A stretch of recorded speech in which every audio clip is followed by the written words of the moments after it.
ഇതാണ് എനിക്കൊരു സന്തോഷമുള്ള കാര്യം. തലാണ് എല്ലാം കൂടെ ഇങ്ങനെ വെച്ചിട്ട് ഇങ്ങനെ കിടന്നോണ്ട് ഈ ഒരു ചായ ഇങ്ങനെ കുടിക്കും. ലക്ഷ്മി വെള്ളം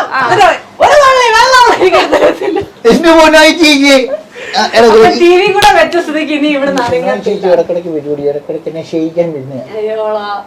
വേറൊരു പ്രോഗ്രാമിന് നമ്മൾ പോയപ്പം, നമ്മളല്ല നിങ്ങൾ രണ്ടുപേരും കൂടി പോയപ്പം അവിടെ അഖിലേട്ടന് കിട്ടിയ ഒരു കടി കാണിച്ചാൽ ഇന്ന് ചേച്ചിയുടെ കരുതലാണ് ഒരു പാടുള്ളത്. ഞാൻ മേക്കപ്പ് ഇട്ട് കൊടുത്തേ. പിന്നെ ഇത് ഒരു ഗസ്റ്റ് റൂമാ, അതിനകത്ത് ആൾക്കാരുണ്ടോ? ഇല്ല, കറിക്കോ. ഇതൊരു ഗസ്റ്റ് റൂം. ഇത് നമ്മുടെ ഒരു നമ്മുടെ അവിടുത്തെ വെളിയിലത്തെ വ്യൂ കാണിച്ചില്ലല്ലേ? ഇത് ഇവിടുന്ന് അത് അതിനകത്തല്ലേ? അതാ നമ്മുടെ അന്തരീക്ഷമൊക്കെ ഇപ്പൊ ഈ പറഞ്ഞാണ് ഒരു പച്ചപ്പും പരിപാടിയൊക്കെ ഉണ്ട്.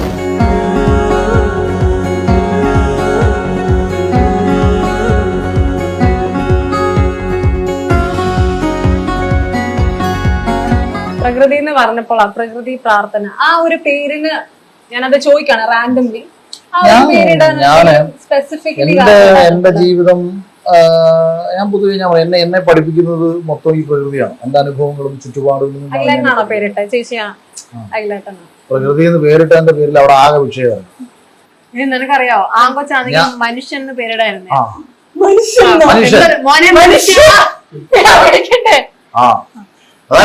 എങ്ങനെ വിളിക്കും? മനുഷ്യെന്ന് വിളിച്ചേ. അല്ല, നീ മനുഷ്യെന്ന് വിളിച്ചേ. അത്രേ ഉള്ളൂ.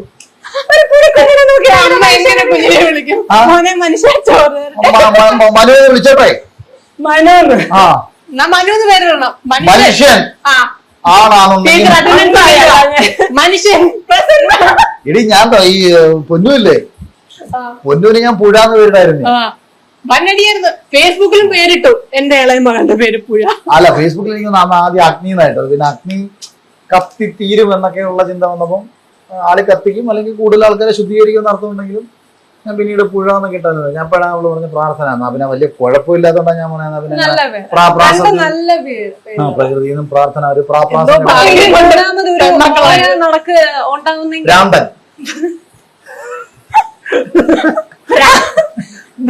പ്രാപ്രാസം വേണ്ടേ? മൂന്നാമത് എന്തായാലും ഉണ്ടാവും.